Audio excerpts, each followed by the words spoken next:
But I guess let's see what this Logan Paul thing is, because I don't actually understand it. We'll catch up and then we'll play some Star Wars. January 3rd is a date that had more importance to me than my own birthday, because that was the day Logan Paul said he was going to respond to CoffeeZilla's investigative series on his CryptoZoo project. Throughout a year-long investigation conducted by CoffeeZilla, he produced 3 videos that highlighted that CryptoZoo was a scam, and told the story of tons of victims who lost money and went over how it got to that point and what went on behind the scenes. Logan Paul stated that he would be responding to all the allegations on January 3rd. And he did, in a remarkably baffling way. So January 3rd rolled around, and it was this very sad wet fart of a response from Logan Paul. He released a 7-minute video where he addressed none of the actual claims that had evidence backing them and avoided all of the actual hard-hitting facts that CoffeeZilla was providing without giving his side of anything.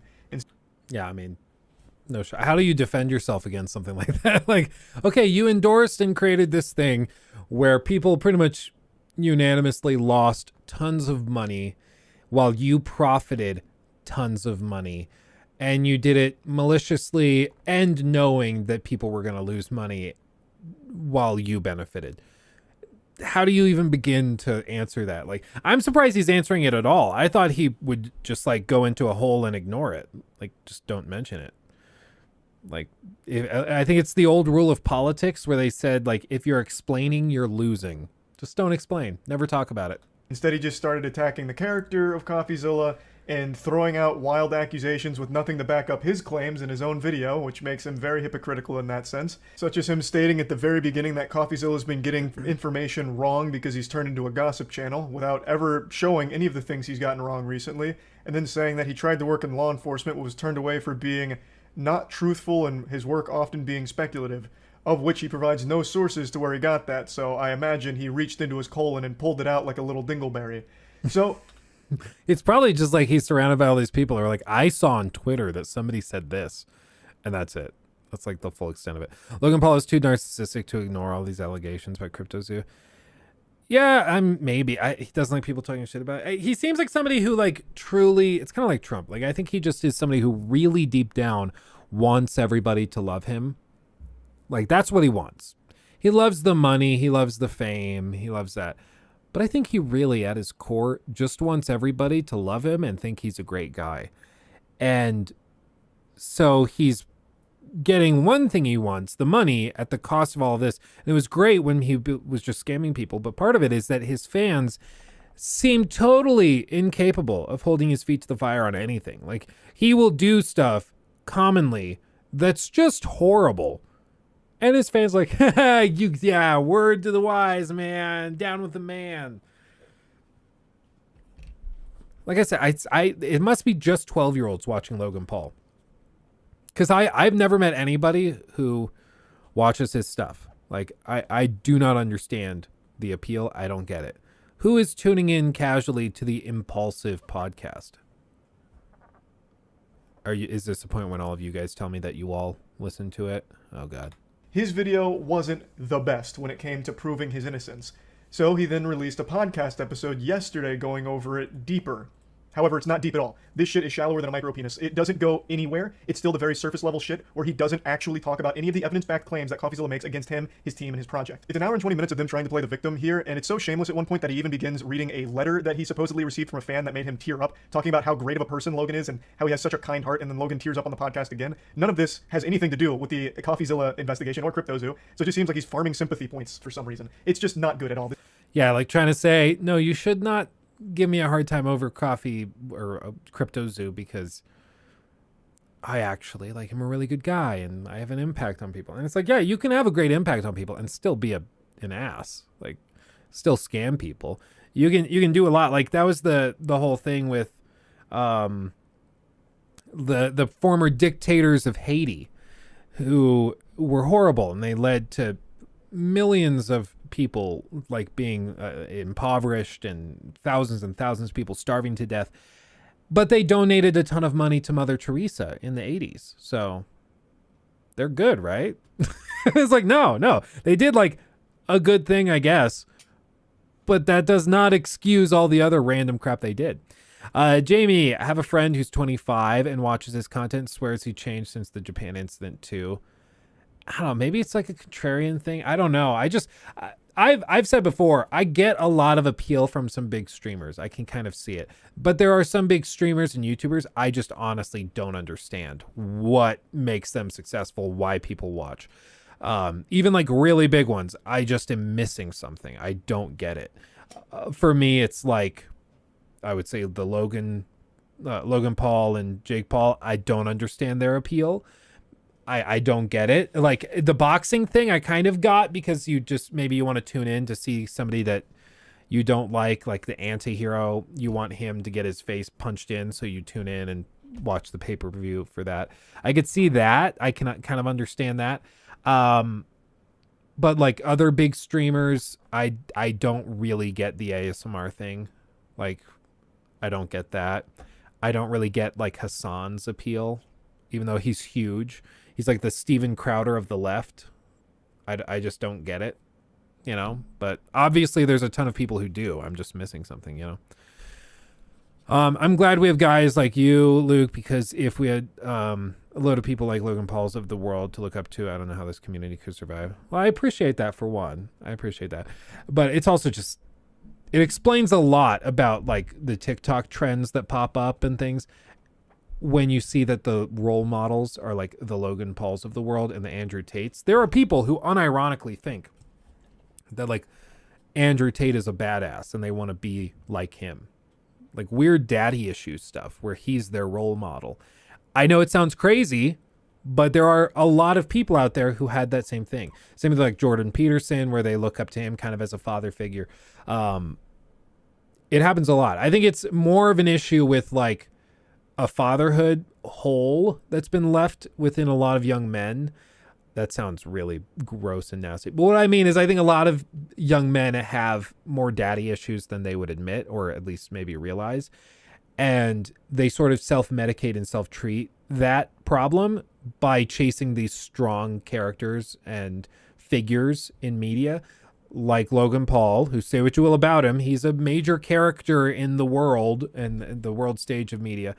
Same with like, you know, Jordan Peterson and these other guys. They're strong authority figures that some people respect, and they tie up that respect in that same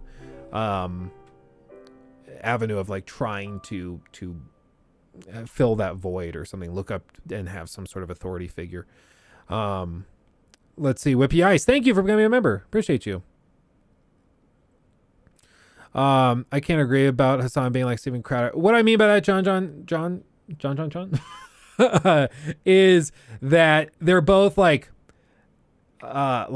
pop political commentators. Like nobody's pretending that they are actually carefully reading like research studies. Nobody's going to think that they're actually like highly educated in these fields. They read news articles, they have sensational takes on it, and they're good at communicating those takes to an audience. But they're not like, I would not hire them to run a think tank. I'm not saying they're dumb. I'm just saying like, they're not the political movers and shakers that some people might think they are. They're just good communicators, right? There's a difference. And so it's not a bad thing. Like they fit their own niche. They're doing the same job. It's just different. Like, hopefully that makes a little bit of sense. I don't know. This is actually significantly worse than a 7-minute response video. Now, he does reinforce that he will be suing CoffeeZilla for defamation for his investigative series on CryptoZoo. Which I actually saw Ethan Klein. He asked to be added to the lawsuit, which I thought was kind of funny. He was like, if you're going to sue anybody, add me to the list.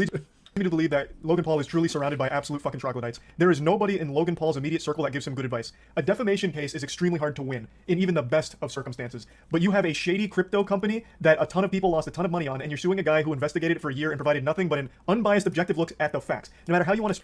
This I actually totally agree. And I think that this is like the summation of the whole story, is that he's going to sue this guy for no reason and probably lose because it's just a waste.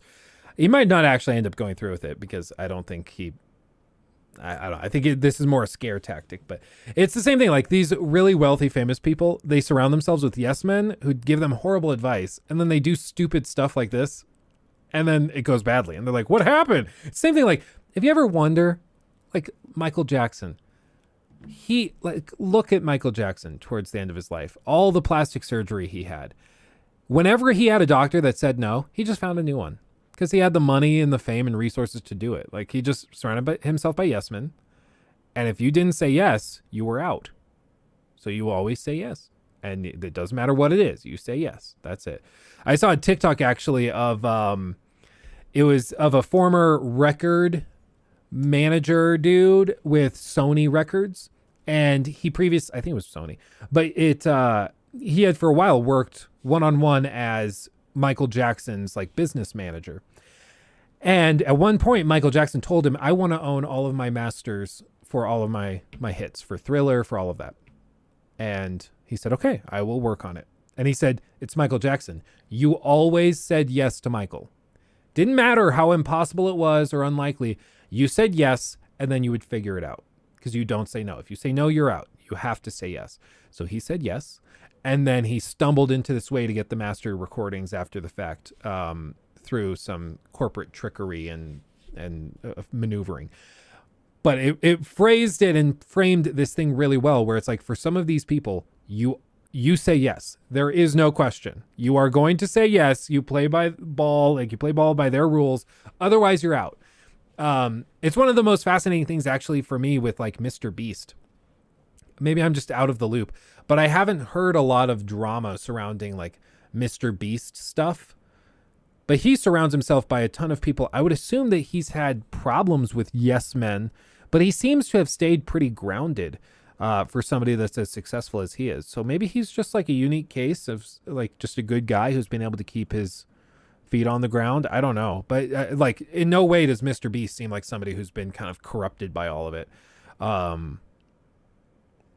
It's really interesting to me. Like, I don't know if he's just immune to it because he doesn't really care about the money or what, but it seems like every other major YouTuber, once they get a taste of that really high level success and all that money that comes in, it's really easy for them to get kind of corrupted and go silly. But I don't know. Like I said, I don't really keep up with Mr. Beast, so I don't I don't know if he's actually like a well-known prick or something. I have no idea.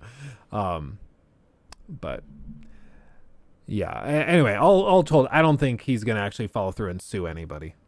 Like, because the lawyer who's going to spend months, like a lot of these lawyers, they'll only take up these defamation lawsuits and stuff if they think that there's actually a chance that they'll win, because they'll get like paid out from the commission on it, basically, on the payout. So if it pays out $1 million, they make 20% of that or 30% of it, right? That's at least the idea.